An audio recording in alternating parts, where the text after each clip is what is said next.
बंद कर दो। चलो, सारी संगत जी को जय गुरु जी।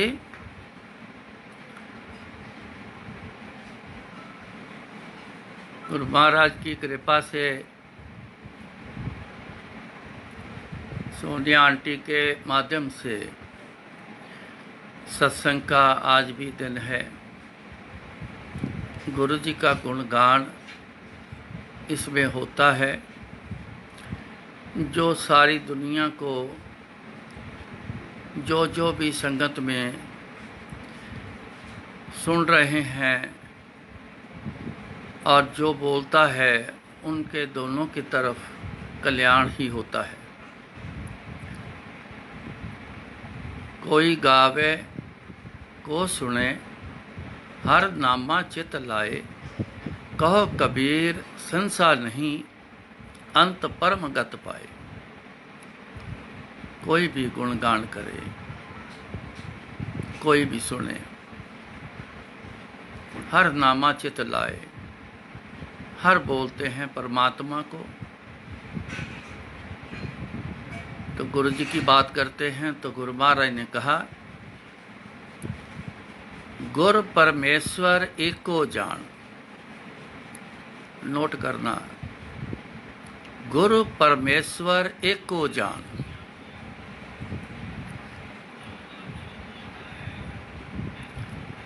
सो हर कहते हैं परमात्मा, और परमात्मा कौन? गुरु जी।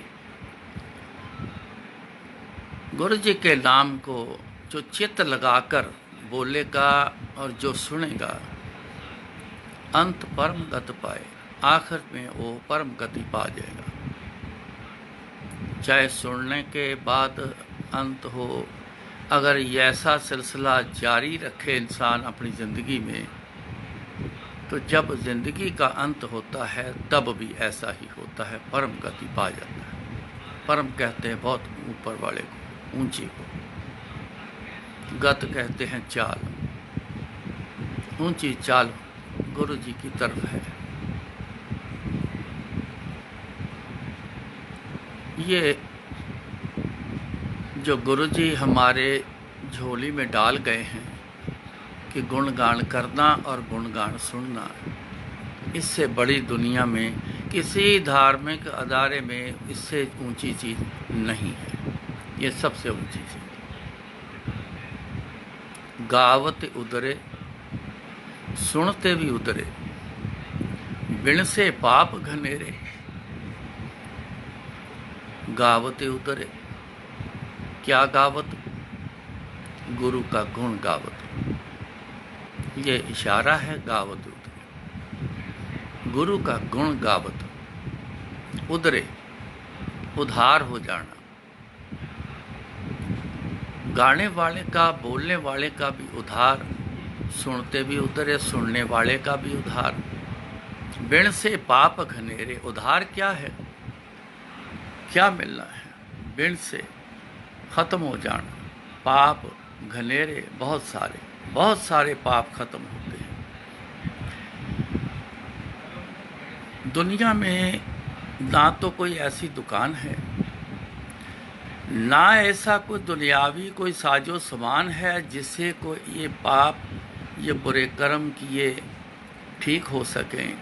ऐसा कोई औजार नहीं, ऐसी कोई मशीन नहीं, ऐसा कोई तरीका दुनियावी नहीं है जिससे हमारे जो पाप अनजाने में हो गए, कुछ जानबूझ के हो गए, इनका उद्धार करने के लिए, इनसे बचाने के लिए एक ही तरीका परमात्मा के घर से है, जो गुरु जी ने हमारे झोली में डाला है कि गुणगान करो अपने गुरु का, और अपने गुरु का गुणगान सुनो तो बिन से पाप घनेरे। तो बहुत सारे पाप जो हैं वो खत्म हो जाएंगे। इंसान को इस बात की शायद जानकारी नहीं है। ज़िंदगी में हर रोज़ कोई ना कोई ऐसा एक मौका आता है जिसमें एक दुख नज़र आता है। चाहे वो लंबे समय से हो, चाहे अचानक उसी समय आन पड़े।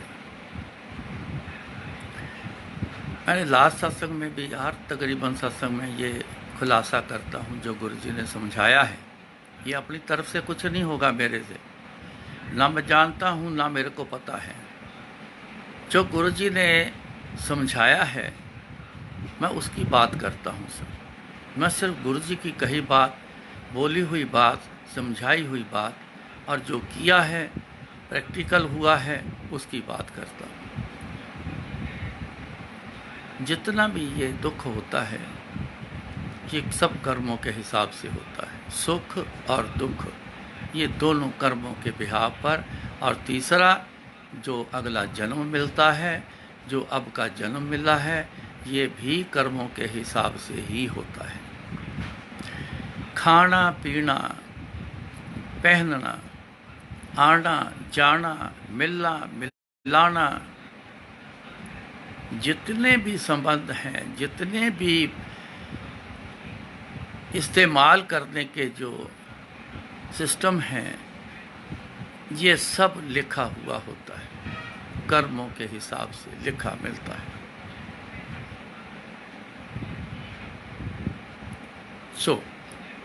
दुख वो जो आपको पसंद, हमें पसंद ना आए। मान लो आज के दिन की जो घड़ी है अपने ऊपर संबंध करती है, जो वो हमें पसंद नहीं तो कुछ देर बाद कोशिश करने के बाद भी वो घड़ी निकलती नहीं, वो बदलती नहीं, तो एक दुख का रूप हमारे अंदर बन जाता है, जिसको कहते हैं कि दुख हो गया है, इस बात का दुख हो गया है। शारीरिक दुख है, कोई बीमारी आन पड़ी है, उसकी दर्द तकलीफ़ है, वो नहीं सह सके तो रोना तक निकाल देता है, बड़ा दुख हो गया। जिस बात को माना ना जाए उसको दुख कहते हैं, जिस बात को मान लिया जाए, परवान कर लिया जाए, उसे सुख कहते हैं। इतिहास में देखो, बहुत से इतिहास हैं जिनमें अब कल या परसों में गुरु अर्जन देव जी का शहीदी पर्व है, आने वाला है। तपते हुए तवे पर उनको बिठाया गया, नीचे आग जला के। उनको देग में पानी भर के उबाल के उसके बीच में बिठाया गया। उनके ऊपर जलती हुई रेता डाली गई। इतिहास गवाह है, उन्होंने माना नहीं, उन्होंने मान लिया, इनकार नहीं किया, उन्होंने मान लिया। एक ही बात कही कि मालिक, जो मेरे हिस्से आया है मैं उसे कबूल करता हूँ। उन्होंने मान लिया तो उनके मुंह से एक आवाज़ भी हाय की नहीं आई। आप सारे इस इतिहास को जानते हो, एक भी आवाज़ अंदर से नहीं आई जो हाय तौबा की हो। मुंह से आवाज़ एक ही निकली, तेरा पाना मीठा लागे, यही आवाज़ निकली, तेरा किया मीठा लागे। मैं स्वीकार करता हूँ। इस सहन को बड़ी शक्ति चाहिए। गुरु की आराधना करते करते करते करते एक दिन आता है, अंदर की शक्ति बढ़नी शुरू हो जाती है, जो बिना उसकी आराधना के नहीं होता है। मगर जब तक वो हम शक्ति हासिल नहीं करते, तब तक जो गुरुजी ने हमें एक सिलसिला दिया है वो है कि तू मेरे पास बेनती कर। तेरे को नहीं पसंद है जो चल रहा है तेरे साथ, दुख है, तो मेरे पास आ या मेरे को बोल, मैं तेरा दुख दूर कर देता हूँ। सो गुरु जी ही एक ऐसे माध्यम हैं आज जिनकी तरफ से हमारे दुख दूर हो जाते हैं। ये सारी संगत जानती है। सो जब तक माना ना जाए उसके हुक्म को, जो हुक्म आन पड़ा है माना ना जाए, तो गुरु जी ने हमें एक बड़ी छूट दी है, बहुत बड़ी छूट है। अब मेरे को बोलो, अरदास के रूप में बोलो, विनती के रूप में बोलो। जब आप अंदर से जुड़ के मेरे को बोलोगे, मैं आपका दुख दूर कर दूंगा। उसका मतलब कर्म जो है किए हुए आपके, जिसके बिहाव पर ऐसा समय आया है, उसको मैं बदल दूंगा। ये भी आज का इतिहास है। जितना कष्ट लोगों का गुरु जी ने दूर किया है, ये एक बहुत बड़ी मिसाल है। ये आने वाले समय में, आज नहीं, आने वाले समय में देखना गुरु जी के समय पर कितने लोगों का कल्याण हुआ, ये लिखा जाएगा। होता है तो लिखा जाएगा। सो माना ना जाए उसे दुख कहते हैं। गुरु जी की आगे बेनती कर लो। उनके आगे जब गुणगान किया है ना, जब उनकी शोभा करेंगे, उनकी सिफत करेंगे, उनकी परहेज करेंगे, ऐसी बातें जब एक दूसरे के साथ बैठ के करेंगे, तो ये भी एक बहुत बड़ी एक अरदास के रूप में होती है। जब उन्होंने ही कह दिया है, गावत उधरे सुनते भी उधरे, बिन से पाप घनेरे। अब उनके गुणगान करेंगे तो ये सब होगा। एक बात होती है ना कि हम किसी को कहते हैं, कई बार मन कहता है कि मेरे को कहना अच्छा नहीं लगता। दूसरा रूप है, उनकी सिफत कर दो, उतनी सिफत कर दो, इतने उनके बड़ाई बोल दो कि परमात्मा भी फिर खुद कहता है, बता तेरे को क्या चाहिए।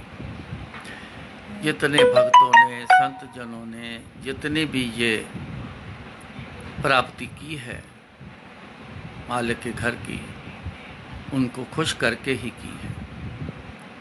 सिफत सलाह करके खुश किया जाता है।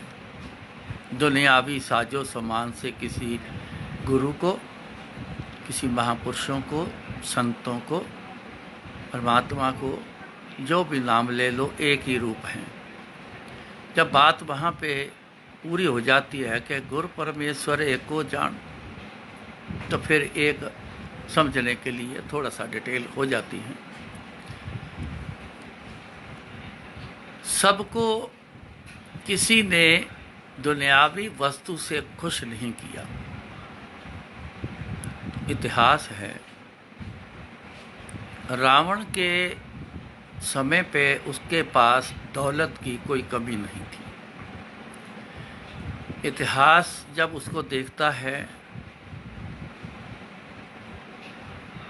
जिसकी लंका सोने की बनी हो, आप समझो कि कितनी दौलत उसके पास होगी। उस समय की, इस दुनिया की सबसे ज़्यादा दौलत उसके पास थी।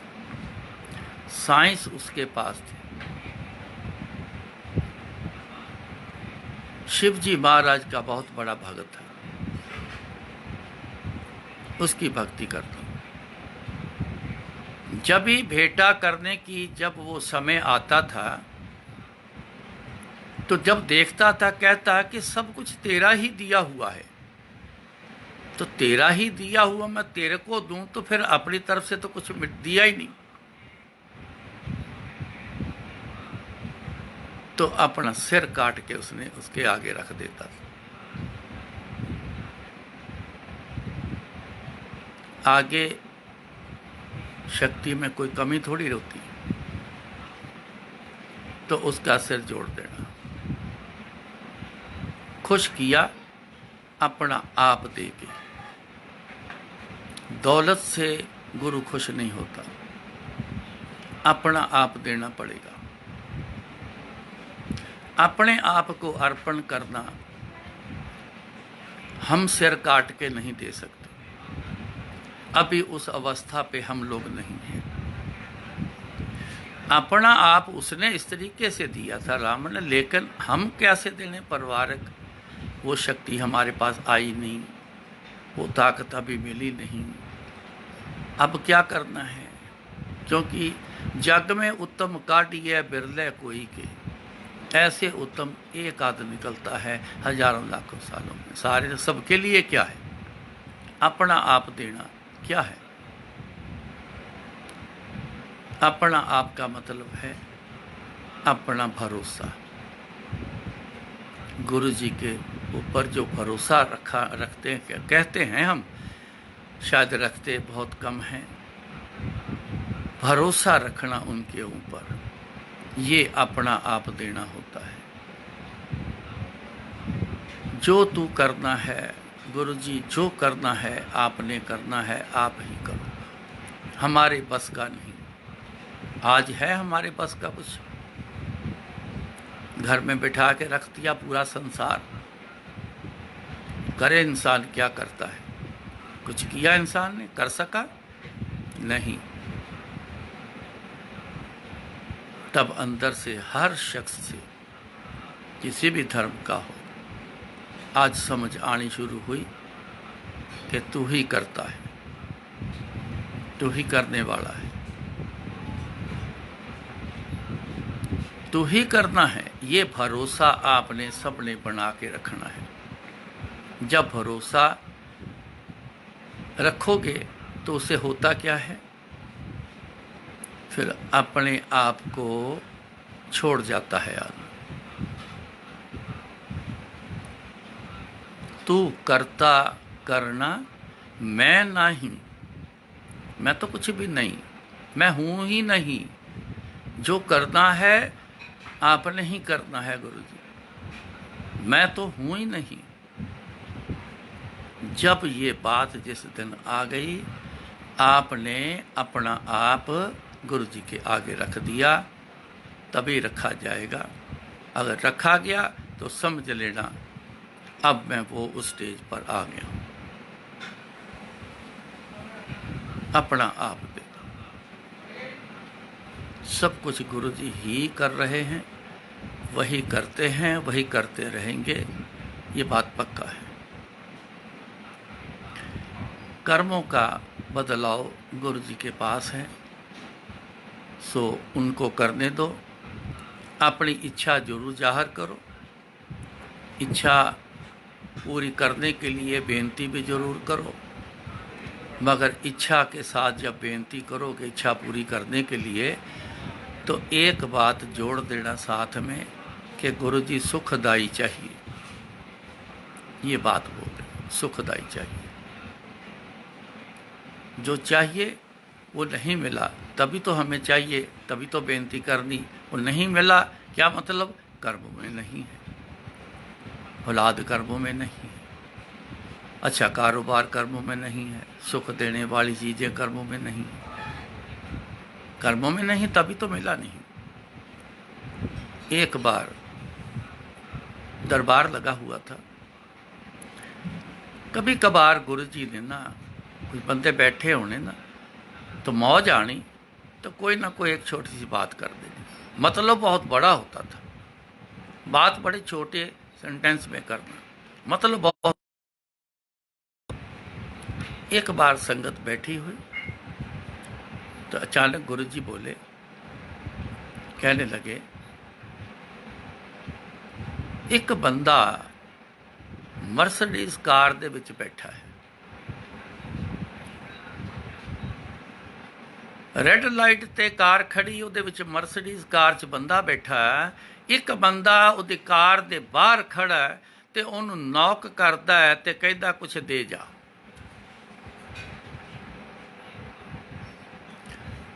ਗੁਰੂ ਜੀ ਕਹਿੰਦੇ ਜਿਹੜਾ ਮਰਸੀਡੀਜ਼ ਕਾਰ 'ਚ ਬੈਠਾ ਹੈ ਉਹਦੀ पोजीशन ਨੂੰ देख के हर बंदा समझ जाएगा कि इसके पास कोई कमी नहीं, दौलत की तो बिल्कुल कमी नहीं, इतनी तो जरूर होगी कि कोई 10, 20, 100, 50, 1000, 2000 मांग रहा तो आराम से वो दे सकेगा। दूसरा बंदा जो बाहर खड़ा है वो भी इंसान। जो अंदर बैठा है मर्सिडीज कार में वो भी इंसान है। सेम उस जैसा ही एक इंसान, गुरु जी कहते हैं, कि बाहर खड़ा है जो नॉक करके कहता है कुछ दे जाओ। अब जो बाहर खड़ा है उसकी समझ सबको आ रही है, जिसके तन पे कपड़े नहीं हैं, पिंजर हुआ है, खाने के लिए भी उसके पास कुछ नहीं लगता, मंगता है। वो साफ दिखाई देता है कि ये मंगता है, ये मांगने वाला है, इसके पास कुछ भी नहीं, सोने के लिए जगह भी नहीं, सड़क पे ही सोता होगा। तो गुरु जी बोले और सबको देख के बोले, इशारा किया, कहते हैं दोनों इंसान, जिसके पास कुछ नहीं है, अंदर बैठा गाड़ी के मर्सिडीज कार में जिसके पास दुनिया का सब कुछ है, आप ये बात बताओ कि इन दोनों इंसानों में इतना फर्क क्यों? अब सब चुपके से बैठे हैं, कोई गुरु जी की तरफ देख रहा है, कोई सिर नीचा करके बैठा है, किसी को कुछ समझ नहीं आई, क्योंकि ऐसी बातें समझ नहीं आती। कारण हमने परमात्मा के घर की पढ़ाई बिल्कुल नहीं की। दुनिया की पढ़ाई तो बहुत कर ली है, उसकी बहुत समझ है। शायद जो पढ़ाई करी है उसके बारे में आप बात शुरू करते ही वो बंदा समझ जाएगा कि इसने बात क्या करनी है। इतना इंटेलिजेंट हो जाता है पढ़ लिख के, इतनी समझ आ जाती है। लेकिन परमात्मा के घर की पढ़ाई कभी करी नहीं, तो ऐसी बातें समझ नहीं आती। तो सारे चुपके से बैठे रहे। गुरु जी सबकी तरफ देखते रहे, कोई आदमी जवाब देता है तो कोई नहीं बोला। तो गुरु कहते दा खेल, उस कार च बैठे बंदे ने किए उसको मर्सिडीज गाड़ी का मतलब उसको अच्छे घर, अच्छा पैसा, अच्छा कारोबार, अच्छी दीन दुनिया, अच्छा सब कुछ उसको मिल गया, इतने अच्छे कर्म कर गया। और दूसरा जो बाहर खड़ा है उसको देखकर ये समझ आती है इसने इतने बुरे कर्म किए हैं, बच गया कोई और जून में जाने से, बन तो गया इंसान, लेकिन इतने बुरे कर्म किए, ना खाने को कुछ है, ना पीने को कुछ है, ना कपड़ा कुछ है, ना रहने की जगह है, ना कोई सुख सुविधा है, कुछ भी नहीं। बस हर समय उसके लिए कोई ना कोई एक विपदा का कारण बन जाता है। कहते कर्मा दा खेल। फिर गुरु जी बोले, चंगे कर्म तुसी हुण मेरे कोल आंदे हो, तुहाडे कर्म माफ कर दियां, पर तुसी भी ते चंगे अगों कर्म करया करो ते जन्म। ये बात गुरु जी ने समझाई, शायद आपको भी समझ आ गई, लेकिन खाली सुनना और एक समझ करके उसको बस ख़त्म कर देना, यहाँ तक सीमित ना रहना, इसको प्रैक्टिकल में उतारना। गुरु जी खुद कहते सी, मैं प्रैक्टिकल करदा, मैं गल्लां नहीं करदा, मैं भाषण नहीं दिंदा, मैं प्रैक्टिकल करके तुहानूं विखाना है, तुसीं भी प्रैक्टिकल करया करो। क्या कहना। सो जो सुनते हो ना, उसको फिर प्रैक्टिकल में उतारा करो। तो फिर गुरु का कहा हुआ आप मान गए तो गुरु खुश, और गुरु खुश तो आप भी खुश। क्यों खुश? एक खाली खुश होके गुरु चुपके से नहीं बैठता, खुश होने का मतलब वो पता नहीं आपको क्या दे देना। ये गुरु जी शब्द लगाते सी, बाणी गुरु, गुरु है बाणी, विच बाणी सो जन्म तक गुरु निस्तारे। बाणी गुरु, आज इसको मद्देनजर रख के और इसको जरूर समझ के जाना। बाणी गुरु, गुरु है बाणी। अब क्या है ये खेल? बाणी कहते हैं बोल को, बाणी का मीनिंग ही बोल है, बोल को बाणी कहते हैं। बाणी गुरु, गुरु का जो बोल है, वही जो बोल है वही गुरु है। ध्यान से समझना, गुरु का बोल बोला हुआ जो बोल है वो ही हमारे गुरु जी हैं। आज हम गुरु जी को ढूंढते हैं, नई संगत ढूंढती है। प्राणी के भी मन में आता है कि जैसे पहले गुरु जी के रूबरू होते थे, काश आज भी हो जाएं। तो गुरु जी को मिलने का ये तरीका है। बाणी गुरु, गुरु है बाणी, बोल हैं। आज आपने सुने हैं, ये बोल हैं गुरु जी के। सो उनके बोल को समझ के चलना ही गुरु जी को मिलना होगा। बाणी गुरु, गुरु है बाणी, विच बाणी अमृत सारे। जिसने गुरु के बोल को मानकर चला ना, उसमें दुनिया के सारे अमृत हैं, सारे अमृत। गुरु महाराज ने बोला है, किसी बंदे ने नहीं बोला। विच बाणी अमृत सारे, जो बोल बोले हैं उन्हीं में ही दुनिया भर के अमृत। सारे का मतलब है कि कुछ बचाए नहीं, सारे सब सब अमृत उसी में है। बाणी गुरु, जो बोल हैं सो जन माने। जो इंसान है, जो किसी का बन जाए, जो किसी का बन जन के, खाली अपने आप को हम जन लें तो जन बने नहीं। कहना और कथना में बहुत अंतर है। बाणी गुरु सो जन माने, जो जन जो बन गया तो गुरु के बोल को मानकर चला, प्रैक्टिकल पे उतारा, तो आगे क्या बोला मारे? परतख गुरु निस्तारे। परतख कहते हैं करके दिखाना, गल्ला नहीं करनिया, करके दिखाना। उसमें समय नहीं लगता। परतख बोलते हैं उसी समय करके दिखाना। एक होता है करके दिखाना, एक होता है उस करके दिखाना। ये परतख की डेफिनेशन। उसी आप भी जानते हो, ऐसे ही करते रहे हैं, ऐसे ही करते आए, ऐसे ही करते रहे। इधर अरदास निकलती है ना, इंसानों की जो सुनते हो आप, देरी नहीं लगी, दुखी हो के गए मंदिर। पहली बार दुनिया बहुत गई, जो पहली बार जाते ही सब कुछ ठीक करा के तो वापस आ गई, कर्म ठीक करा के वापस आ गई। परतख, ये परतख हुआ।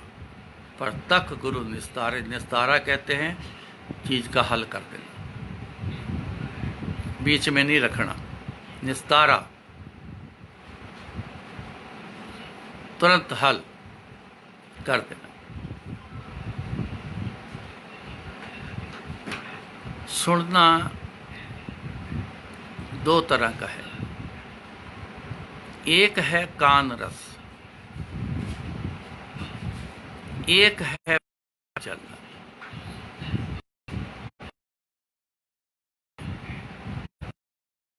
गुरु जी के कुछ सुनते हैं,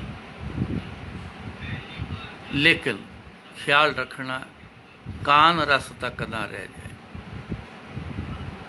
कान को सुनना अच्छा लगा है तो कान तक सुन के रह गया, ज़िंदगी में फिर सुन के समझ के कुछ उतारा ही नहीं तो वो कान रस तक रह गया। हमने ज़िंदगी में उतारना है, इसकी एक कोशिश ज़रूर करना। गुरुजी सदा सहाय होंगे इस बात के लिए, कहना भी नहीं पड़ेगा, वो सदा सहाय होंगे इस बात के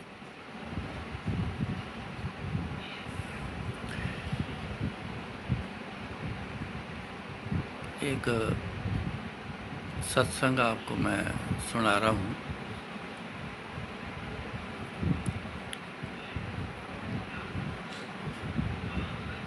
एम्पायर स्टेट में रहता था जब मैं 95 से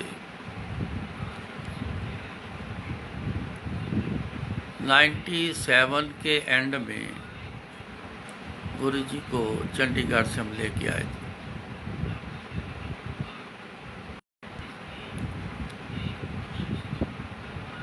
अचानक मेरे को घर वाले ना ज़्यादा कोई भी प्रॉब्लम आ जानी तो फ़ोन कम करते थे, क्योंकि मैं परेशान ना हो जाऊं। और मेरे को गुरुजी का हुक्म होता था, जब मैं दिल्ली 2 बार गया हूं, ग्रेटर कैलाश के बेसमेंट मंदिर जो बना उसको तैयार करने के लिए, और दूसरा जो है बड़ा मंदिर उसके लिए, तो मेरे को कंडीशन लगती थी, मेरे पूछे बिना तूने दिल्ली से बाहर नहीं जाना, मेरे पूछे बिना तूने जलंधर नहीं आना। और तीसरा, अपने घर पर फ़ोन नहीं करना। ये मेरे पे कंडीशन होती थी। इस कंडीशन को मामूली ना समझना, बंदे की जान निकलने तक बातें आ जाती हैं। ये प्रैक्टिकल है मेरा, जान निकलने तक बातें आ जाती हैं।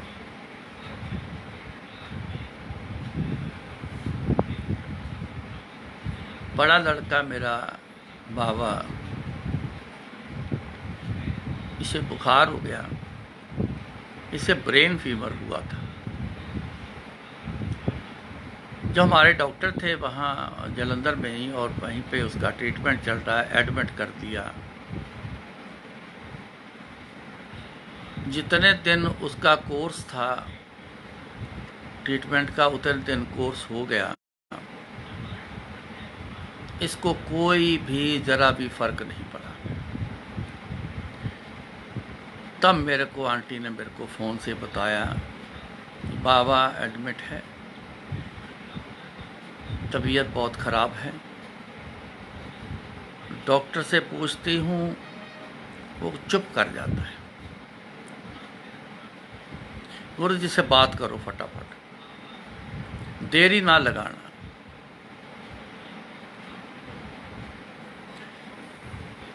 मैंने गुरुजी से बात करनी थी, तो इतने में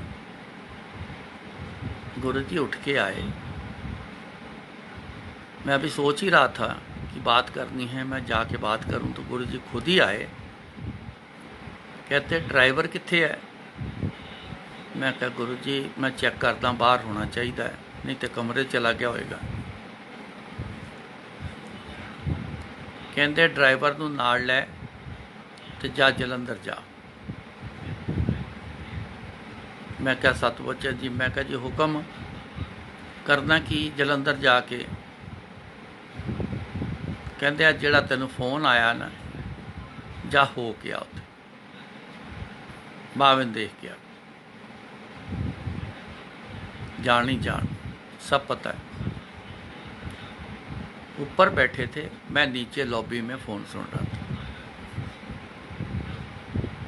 सब जानते हैं। मैंने ड्राइवर को बुला के लाया कि जलंधर चलना है और अभी चलना है, तो अपने बैग में 2 कपड़े लेके आ जा फटाफट। वहाँ से निकले, सीधा हॉस्पिटल पहुँचा हूँ। तो ये काफ़ी मतलब दर्द इतनी थी, इसके सिर में कुरला रहा था। मैंने गया जाके और बच्चे को हाथ अपने आप लगाता है, माँ बाप लगाया, उसने मेरा हाथ पकड़ा। दर्द इतनी थी, इतने ज़ोर से मेरे इसने हाथ को दर्द से कुरलाते दबाया कि मेरे हड्डियों की एक दो आवाज़ें भी आई तो मेरे को डर गया, मैं कि ये मेरी हड्डी तोड़ देगा। मैं सीधा गया डॉक्टर के पास। डॉक्टर आंटी को पहले कह चुका था कि जितना मैंने जोर लगाया है अपने गुरुजी से बात कर। मैं गया तो मेरे को भी यही बात बोली, मैं जो कर सकता हूँ कर दिया है, आप अपने ना गुरुजी से एक बार बात कर लो। वो जानता था गुरुजी के बारे में, काफ़ी सुना हुआ था, उनको पता था हम गुरुजी के पास रहते हैं। मैंने वहीं से फ़ोन किया, गुरुजी ने एक उपाय बताया। वो सामान ला के बेड के नीचे रखने के लिए बोला, मैंने बेड के नीचे रख दिया। नर्स जो स्टाफ था वो देख के हंस रहा है कि आजकल के ज़माने में ये टूना टपका ये क्या हो रहा है। जितना समय बोला रखने के लिए वो बाल्टी में सारा सामान रखा था, उतनी देर बाद ले जाके तो चलते पानी में बहा दिया। ये कोई करीबन बात है 4 साढ़े 4 बजे की शाम को। डॉक्टर साहब 7 बजे राउंड पे आते हैं। जब राउंड पे आके उन्होंने चेक किया तो बाबे को हल्की सी नींद लगी हुई थी। उसने जब आके चेक किया तो डॉक्टर ने ना मेरी तरफ देखा, लंबा सा एक सांस लेकर मेरी तरफ देखा, कहता है कि इसमें काफ़ी फ़र्क है, लगता है बात बन गई। नर्स को जो भी बोला क्या मेडिसिन देनी है बोल के चले गया। दूसरा उपाय उन्होंने सुबह अगले दिन बोला, मैंने वो फिर सुबह किया। तीसरा उपाय अगले दिन शाम को बोला तो मैंने फिर वो शाम को किया। उसके अगले दिन डॉक्टर ने बोला ये परफेक्ट हो गया है, बिल्कुल ठीक हो गया, परफेक्ट राइट हो गया, ठीक हो गया, आप घर ले जाओ, मैं एक दवाई लिख देता हूँ, 5 दिन का ये कोर्स वहाँ जाके करवा दो। डॉक्टर साहब ने खुद पूछा, आपकी गुरुजी से बात हो गई थी, मेरे को समझ आ गई है, मेरे को पता चला है। तो उसने बोला मैं जो कर सकता था मैंने वो किया था, लेकिन कुछ हुआ नहीं। जो भी ये हुआ है ये आपकी गुरुजी की कृपा से सब ठीक हुआ है। मैं क्या, हाँ जी डॉक्टर साहब। तो फिर मैंने नर्स स्टाफ को बुला के मैंने कहा, मैं क्या आप डॉक्टर साहब ने मेरे को ये बात बोली है, अब आप समझ गए हो, कल को कोई दिक्कत हो, कोई परेशानी आपको हो, मेरे कहने पर गुरुजी के पास एक बार जरूर चले जाना, आप भी ऐसे सब कुछ आपका सिस्टम ठीक हो सकता है।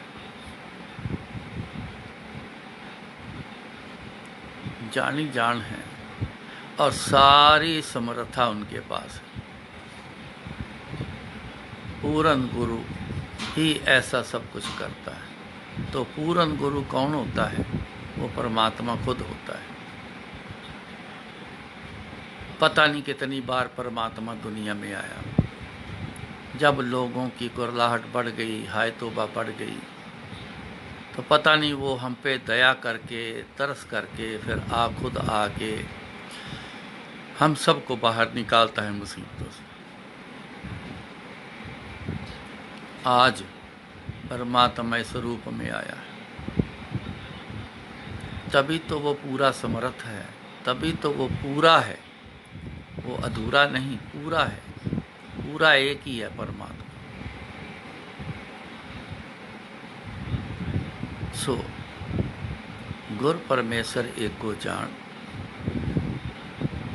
ये एक ही चीज़ है, कोई फर्क नहीं है इनमें, ये सब एक ही बात है। भरोसे की बात स्टार्टिंग में हुई थी। उनकी कृपा है, उनकी मौज है कि जिस पे वो कर दें, जैसी कृपा कर दें, इंसान वैसा बन जाता है। गुरु जी ने बड़ी कृपा करी हम पर, भरोसे की कोई कमी नहीं छोड़ी।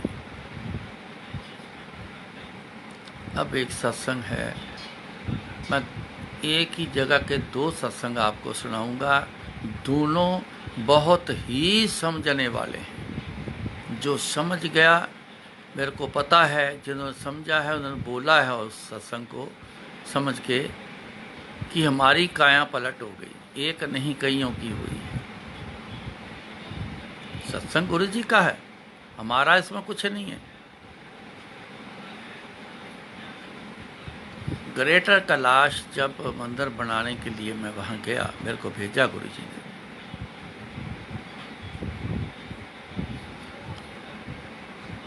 काम शुरू करने बिजी हो गया ज़्यादा, याद तो आती है, उसका बड़ा कारण है 24 घंटे गुरु जी के साथ रहने वाला बंदा एक दिन में ही उसकी 400 किलोमीटर की दूरी बना दी जाए और हुक्म हो, मेरे पूछे बिना, मेरे कहे बिना तुमने आना नहीं,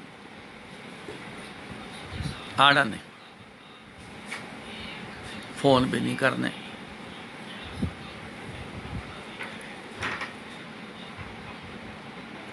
तो आप समझदार हो क्या उस समय बंदे की हालत होती होगी। स्टार्टिंग में काम शुरू करना था, बहुत जद्दोजहद थी, 20-25 दिन तो निकल गए, काम स्मूथली अब रूटीन में चलना शुरू हो गया। तो गुरु जी की याद सताने लगी, बहुत याद सताई। हर पल ऐसा लगना कि जैसे ना कोई फल पेड़ से टूट के ले जाता है, तो जुड़ाव की जो एक कमी होती है, जो जुड़ाव का जो एक दुख होता है, वो बड़ा सताता है बंदे। वो दुख था, समझ ना आए क्या करूं, परेशान हो जाना बीच में। एक दिन मैंने एक काम का बहाना बनाया तो मैंने कहा चलो इस काम के बहाने जलंधर जाता हूँ और बात भी कर आऊँगा और गुरु जी को देख के भी आ जाऊँगा, मिल के भी आ जाऊँगा। मैं पटेल नगर पे रहता था, मेरे बुआ जी का घर था पटेल नगर, वहाँ मैं रहता था। तो सवेरे ग्रेटर कैलाश में आना, सारा दिन काम करके रात को घर पे वहाँ चले जाना। मैं जब शाम को छुट्टी करके वहाँ से वापस गया, वहाँ पटेल नगर, अपने कज़न ब्रदर को बोला, मैंने कहा कि सवेरे मेरे को शान पंजाब पकड़ा देनी, मैंने जलंधर किसी काम से जाना है। खाना वाना खा के मैं लेट गया। जैसे लेटा हूँ, कुछ ही देर में मेरी कज़न भाभी कॉर्डलेस फ़ोन लेके मेरे पास आती है और कहती है कि कोई तेरा नाम लेके बोल रहा है, वो क्या कह रहे हैं कुछ समझ नहीं आ रही, तेरा नाम तो समझ आ गया, जरा चेक कर ये तेरा फ़ोन है। मैंने जब कान को लगाया, हेलो बोला, आगे आवाज़ क्या आती है, वो बैग पैक कर लिया। मैं क्या, हाँ जी गुरु जी, एक काम हैगा ते मैं कल आके तुहाडे नाल गल करनी, और तू नहीं आना।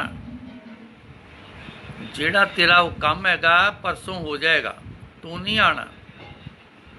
ਮੈਂ ਕਿਹਾ ਗੁਰੂ ਜੀ ਜ਼ਰੂਰੀ ਸੀ ਤਾਂ ਆਣਾ। ਨਹੀਂ, ਤੂੰ ਨਹੀਂ ਆਣਾ, ਤੂੰ ਕੰਮ ਵਾਸਤੇ ਆਣਾ। ਮੈਂ ਕਿਹਾ ਹਾਂਜੀ, ਉਹ ਤੇਰਾ ਕੰਮ ਪਰਸੋਂ ਹੋ जाएगा। ठीक है, बात खत्म हो गई, रुक गया। अब याद थोड़ी और ज़्यादा सताने लगी, पहले से ज़्यादा सताने लगी। 4-5 दिन निकले बड़ी मुश्किल से। मैंने फिर प्लान किया कि आज शाम को बस पकड़ के निकल जाऊंगा,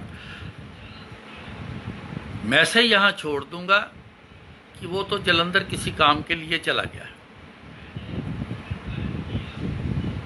शाम को मैं जब वापस पटेल नगर गया, जाते कदम भाभी को बोला फटाफट 2-3 पराठे मेरे को बना के पैक कर दो, रास्ते में खा लूँगा। अपने कदम ब्रदर को बोला कि भाई साहब मेरे को अभी बस स्टैंड छोड़ के आओ, मैंने जलंधर जाना है। मन में ख्याल था कि निकल जाऊं, बाद में फिर फ़ोन आएगा तो वो बोल देंगे वो तो चला गया है, मेरी बात नहीं होगी और रुकावट नहीं बनेगी। ये चतुराई मैंने की। मैं ऊपर, मेरा कमरा था, मैं ऊपर गया, जाके बैग में फटाफट पैंट शर्ट डाली, तो मन में यही ख्याल कि फटाफट निकल जा, कहीं फ़ोन ना आ जाए। मैं सीढ़ियाँ उतर रहा हूँ बैग लेके, इतने में बेल बजी। तो मैं जब नीचे आया तो उन्होंने फ़ोन मेरे को पकड़ा दिया। मैंने जब कान को फ़ोन लगाया, हेलो बोला, और तू फिर बैग पैक कर लिया। मैं क्या गुरु जी तुसी रोकियो ना, कुछ ऐसा ज़रूरी काम है कि वो तुहाडे नाल आके मैं मशवरा करना है। एक्चुअल क्या था कि ऐसे जितने भी ऊपर के सारे काम होते थे ना, तो गुरु जी ने मेरे को बोलना कि अपने हिसाब से तू कर लिया कर, मेरे से पूछना नहीं। मैं इन चक्करों में नहीं हूँ, मैं तो सिर्फ संगत से डीलिंग करता हूँ, तो मैं वही मैंने करनी है, बाकी अपने समझ के हिसाब से अपने आप कर लिया कर और मेरे से नहीं पूछना। इस ख्याल से उन्होंने कहा नहीं, तूने नहीं आना, जिस काम के लिए तूने आना है वो तेरा काम कल हो जाएगा। मैंने एक बार फिर बोला, कहते नहीं तूने नहीं आना, तेरा काम कल हो जाएगा। तेरा काम से मतलब है ना काम, कल काम तेरा हो जाएगा। चुप कर गया। अगले दिन सवेरे साइट पर पहुंच गया।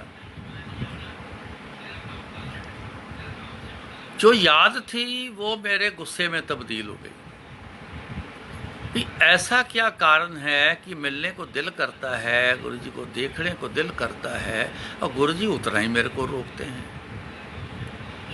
वो अंदर एक गुस्सा इस बात का आ गया। तो जब मैं वहाँ पहुँचा साइट पर, तो कारीगर कोई आए, आज क्या करना है, कोई आए सामान ये चाहिए, तो मैं सबको गुस्से से बोलने लग गया, काम होता है करो, नहीं जाओ चले जाओ, मेरे से कोई बात नहीं करेगा।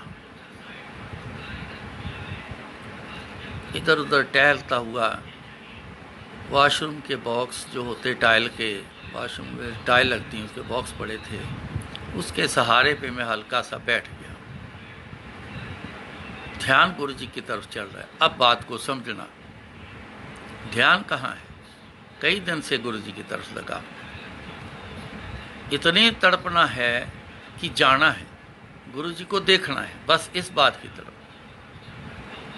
जाना है, देखना है, मिल के आ जाना है। ध्यान 100% गुरु जी की तरफ जा चुका था। मैं वहाँ बैठा, उनकी याद में खो गया। मेरे को ये पता नहीं चला कितनी देर बैठा हूँ। अचानक गुरु जी की बड़ी जोर से फ्रेगनेंस आई। जैसे मेरे को फ्रेगनेंस आई तो मैं एकदम चौंक के उठा। तो सचमुच गुरु जी की मेरे आसपास इतनी ज़बरदस्त फ्रेगनेंस कि पूछो कुछ नहीं। इधर उधर दौड़ा, गुरु जी आ गए, गुरु जी आ गए, आ गए गुरु जी। सारा अंदर देख लिया, लेकिन गुरु जी कहीं दिखे ना। पूरा वो मकान जो था वो गुरु जी की फ्रेगनेंस से भरा पड़ा। कारीगरों से पूछा, कोई आया था अंदर? जी कोई नहीं आया। ऐसे ऐसे रूप का कोई बंदा आया? जी आया ही कोई नहीं। हद हो गई।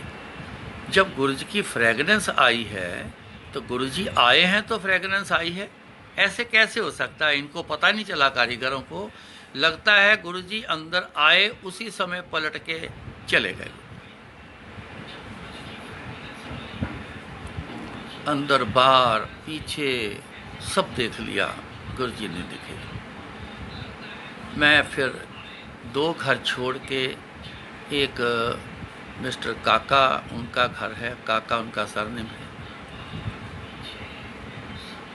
उनका फ़ोन इस्तेमाल करता था। और दोपहर को खाना भी उन्होंने मेरे को आवाज़ देनी और मेरे को खाना भी खिलाना और 10 मिनट वहाँ बैठ के आ जाना फिर साइड पर। ये भी गुरु जी की कृपा। देखो, वो मेरे को देखते थे। एक दिन मेरे से बात करी, मैंने बताया कि यहाँ क्या करने आया हूँ। गुरु जी का नाम ही लिया था। वो गुरु जी का ऐसा उनके ऊपर असर आया, बस वो तो मेरे से हर समय गुरु जी की बातें ही सुनते रहते। तो मैं वहाँ फ़ोन करने चला गया। कई लोगों को फ़ोन किए, जो मेरे पास नंबर थे मैंने सबको फ़ोन किया कि गुरु जी यहाँ आपके आए। जहाँ गुरु जी आ सकते थे उनको फ़ोन किया। नहीं आए हैं। अगर आए हैं तो हमें भी बताना, कहीं पता न चला। इतने में जो उदासी थी, जो गुस्सा अंदर था, वो सारा एकदम से ठीक हो गया, बिल्कुल फ्रेश हो गया। ऐसे लाइट शरीर हो गया जैसे कि वजन ही नहीं। मैं आया, जितने वर्कर थे सबको काम पे दोबारा बोला, ये करो वो करो, सामान बताओ क्या चाहिए, सबका सामान सुना, बाज़ार गया, सारा दिन बिज़ी रहा। शाम को जब फिर पटेल नगर घर वापस गया, जब जाके बैठा हूँ ना, तब ये फ़ोन आ गया। उन्होंने कहा ये टाइम आपके फ़ोन का ही है, आप ही सुन लो। मैंने फ़ोन उठाया, हेलो बोला, आगे फिर आवाज़ आई, वो तेरी उदासी दूर हो गई। मैं क्या गुरु जी? हाँ जी गुरु जी। गुरु जी तुसी कित्थे हो? मैं तो जलंधर हाँ। नहीं गुरु जी, तुसी तो आए हो दिल्ली। नहीं, मैं तो जलंधर हाँ। मैं क्या गुरु जी, तुहाडी इतनी जबरदस्त फ्रैगनेंस उत्थे आई साइड ते मैं इधर उधर देखिया, तुसी मिले ही नहीं। मैं लोगों को फोन कीते कि तुसी शायद किसी दे घर आए हो, ते तुसी तो दिल्ली हो। और नहीं, कहते मैं टैलीपैथी आया सी। ये वर्ड जो था ना टैलीपैथी, ये मैं कई बार सुनना तो समझ ना आना कि टैलीपैथी कैसे होता है। और मैं टैलीपैथी आया सी, तेरा मन जदों भी उदास होवे, तेरा मन मैनू मिलन नूं करदा होवे, तू इसे तरह मैनू याद करया कर जिस तरह तू कीता सी अज। इदां याद करी, मैं तेनू इदां ही मिल के जाऊँगा टैलीपैथी।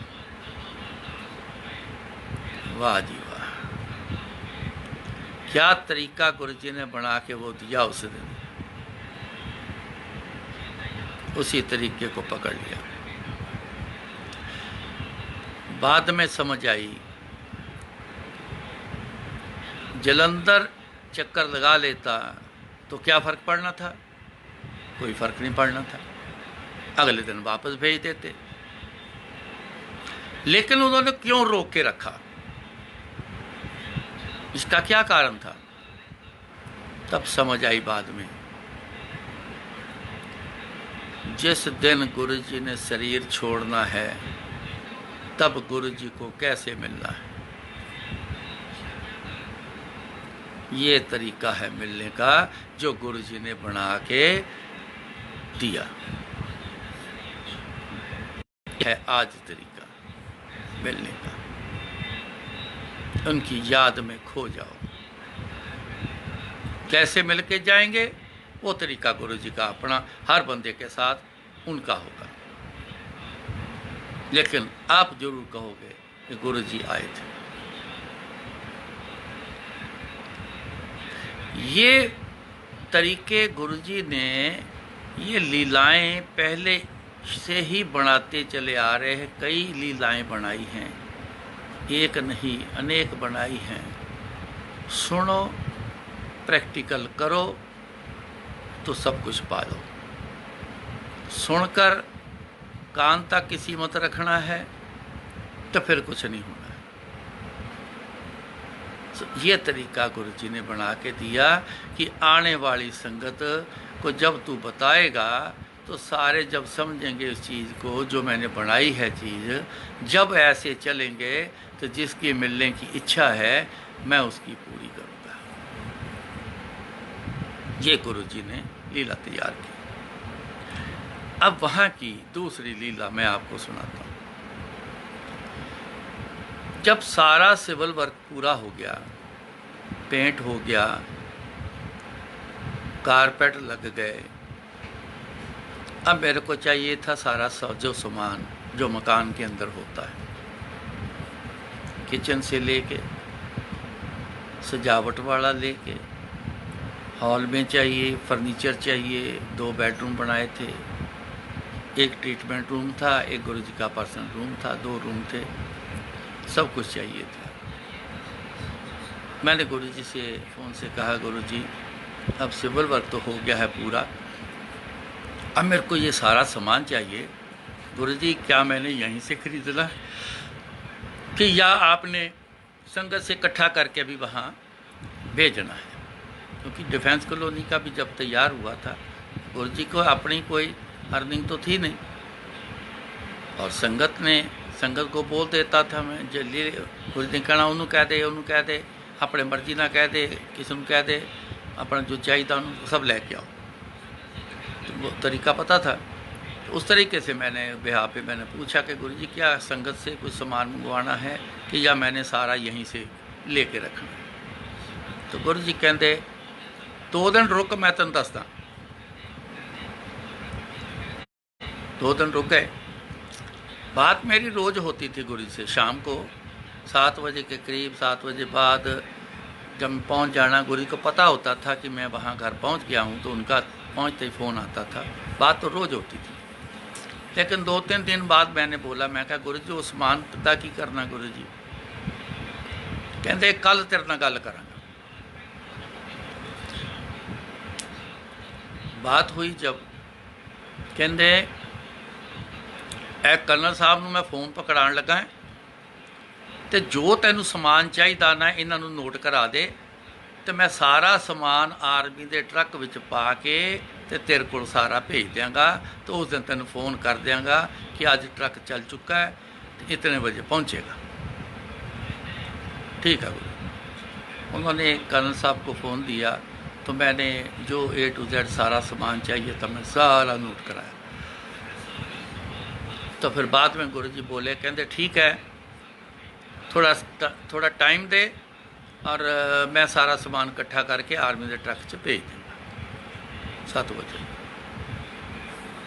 10-12 दिन निकल गए। एक दिन गुरुजी ने फ़ोन से कहा, कल ट्रक आएगा आर्मी का, 9 बजे के करीब तेरे को पहुँचेगा रात को, कि समान ध्यान नाल उतरवा ली। ठीक है गुरु। फिर बात करने लग गए, दूसरी बार फिर बोले समान ध्यान नाल उतार लें, ख्याल रखी, चंगा गुरु। फिर बात करने के बाद तीसरी बार फिर बोले, वो देखी इधर उधर ना चला जाए, किते उत्थे ही रहना तू। मैं क्या ठीक है गुरु जी, तो समान ध्यान नाल उतरवा ली। मैं क्या ठीक है। सोचा पता नहीं फ्रिज होगा, क्रॉकरी होगी, कोई फ्लावर पॉट कांच वाले होंगे, ऐसा सामान नाजुक सा होगा। मैं कहा ठीक है, ध्यान से उतारूंगा। नेक्स्ट डे मैंने लेबर के 2-3 बंदे रोक लिए कि सामान आना है, वो सामान सारा रखना है। 9 बजे के करीब मेरे को फ़ोन आता है ट्रक वालों का कि हम धौला कुआं पहुंच गए हैं, हमें रास्ता समझाओ कहाँ आना है। मैंने समझाया। जब ट्रक वहाँ आ गया, बैक करके गेट के आगे जब लगवाया, 4 फौजी उतरे। जब ट्रक आ रहा था तो 2 आगे को टांगे लटका के गन लेके बैठे हुए थे, 2 पीछे बैठे हुए थे, उनके हाथ में भी गन पकड़ी हुई थी, अपनी पोजीशन में जैसा उनका तरीका है बैठे हुए थे। चारों उतरे, 2 डाला खोलने लग गए ट्रक का। एक फौजी तो साइड में एक सीढ़ी लटकी हुई थी, 3-4 स्टेप थे उसके, वो उतारने लग गया। वो उतार के लेके आया, डाला खुला तो उसने सीढ़ी लगाई, तो अंदर से एक लेडी की हंसने की एक आवाज़ सी आई। मैंने कहा कि हो सकता है ये इनके कोई फैमिली मेम्बर आए होंगे साथ में, किसी लेडी की आवाज़ लगती है। जब सीढ़ी पे पैर रखा तो मैंने देखा कि कौन आया है। जब देखा तो मेरी आंटी। बात देख के हैरान हो गया। मैं कहा तू कैसे आई? जब मैं नीचे आई तो उससे पूछा, मैं तू कैसे आ गई यहाँ? कहती मेरे को पता नहीं, मैं तो अपने सेवा के रूटीन के हिसाब से सवेरे आई हूँ 8 बजे। तो गुरु जी ने एक स्कूटर वाले को बुलाया संगत में से, कहते आंटी नूं ले जा घर ते फटाफट वापस लेके आ। तो आंटी मेरे को बोली, कहते घर जा, थैले 'ਚ 2 सूट पा के ते लैके ते फटाफट वापस आ जा, उत्थे रुकना नहीं कर, फटाफट वापस आ जा। तो कहती मैं चली गई घर, जाके 2 सूट लेके आई। तो सोच रही हूँ ये सूट क्या, मेरे सूट क्या करने हैं, समझ ना आई। तो मैं जब वापस आई तो गुरु जी बाहर ही खड़े थे, गेट के बाहर। तो एक ट्रक खड़ा था आर्मी का। आ गई हैं? हाँ आ गई। तो मेरे को ऐसे पुश करते हैं, चल कहते वड़ जा ट्रक 'ਚ ते चल दिल्ली, ते रघबीर दे नाल सारा काम खत्म करके ते फिर वापस आना। तो कहती पुश किया मैनू, मैं तो ट्रक के अंदर चली गई। तो मैं क्या गल सुन, मार्च का महीना था जी, 2 तारीख या 3 तारीख थी मार्च की। एनुअल एग्ज़ाम होते हैं बच्चों के, सबके आप जानते हो। घर में आंटी के अलावा सियाना बंदा और कोई नहीं, 4 लड़के, चारों छोटी उम्र के। मैंने कहा एनुअल एग्ज़ाम है, इनको कौन सुबह उठाएगा, कौन तैयार करेगा, स्कूल कौन भेजेगा, थोड़ा बहुत रिवीजन कौन कराएगा? उन्होंने तो सोए उठना ही नहीं, ये तो एग्ज़ाम रह गए ऐसी। मैं कहा गुरु जी को बोलना था ये सारी बात। कहती अगर आपको ऐसा हुक्म करते तो क्या आप बोलते? मैं कहा नहीं। तो कहती फिर आप नहीं बोलते तो मैं कैसे बोलती? अब ये हुक्म है सबसे बड़ी चीज़। हुक्म मन्निया होवे परवान, ता खसमे का महल पाए सी। ध्यान देना, हुक्मे अंदर सबको, बाहर हुक्म ना कोई।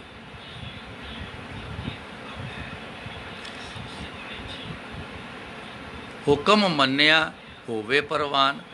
अब हुक्म गुरु का मानकर जब चलोगे तो आपको गुरु आपको परवान करेगा, नहीं तो कहेगा वो बैठा है तो तू बैठा रहे, आया कर जाया कर, बैठा रहे, परवान नहीं करेंगे। हुक्म मन्निया होवे परवान। अगर आप गुरु का हुक्म मानकर चलोगे तो आप परवान चढ़ोगे।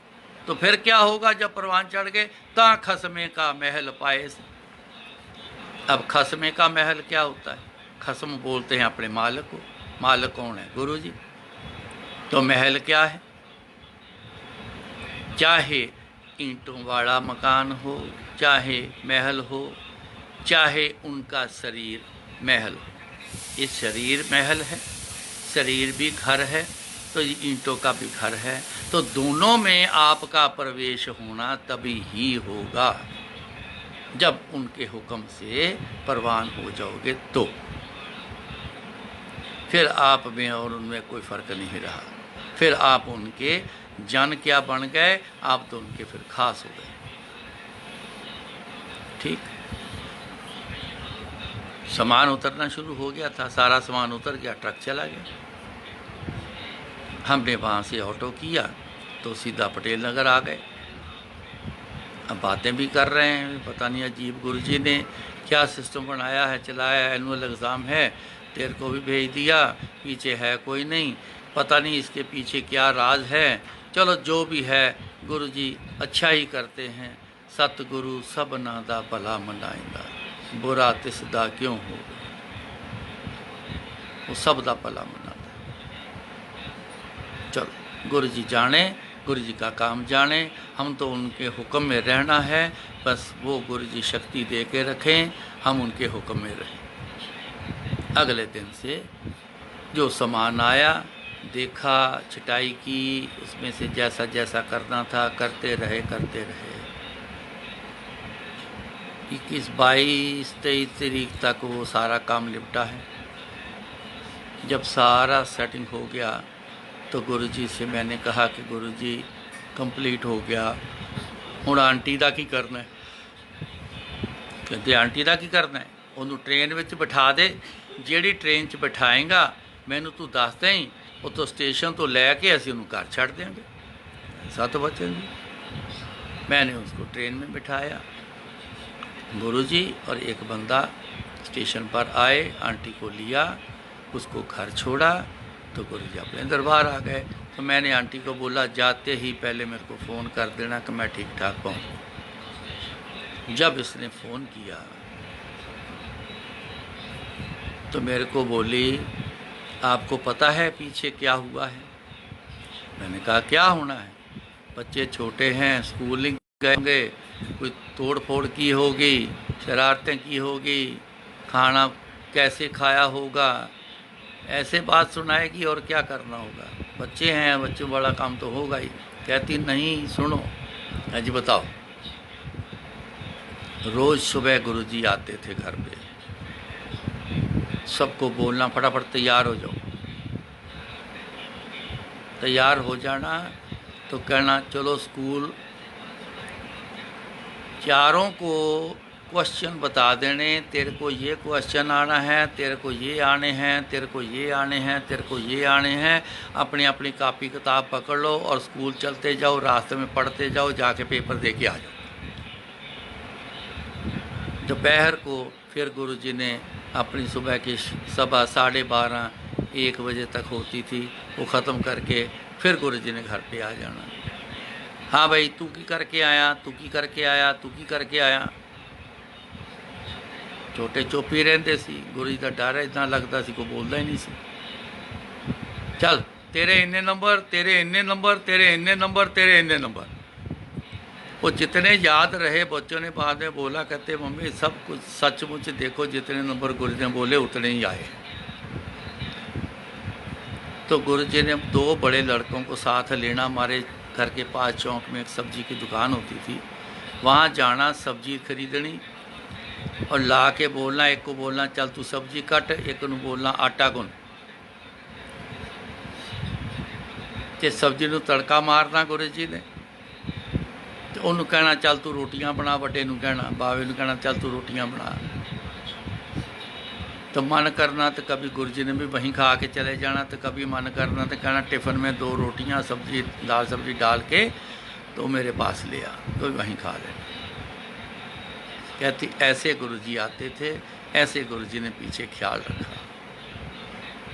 मैं सुनता गया, दग दग होता गया। कमाल कर दी गुरु जी।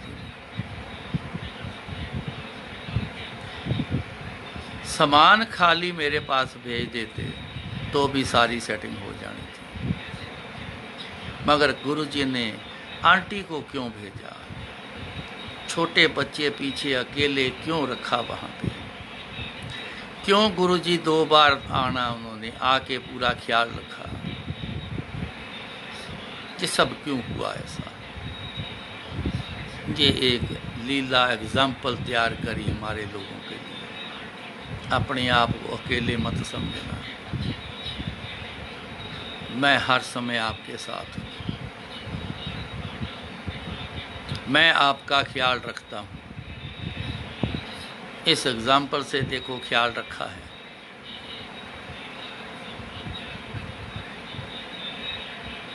ये एग्जाम्पल तैयार करी क्यों?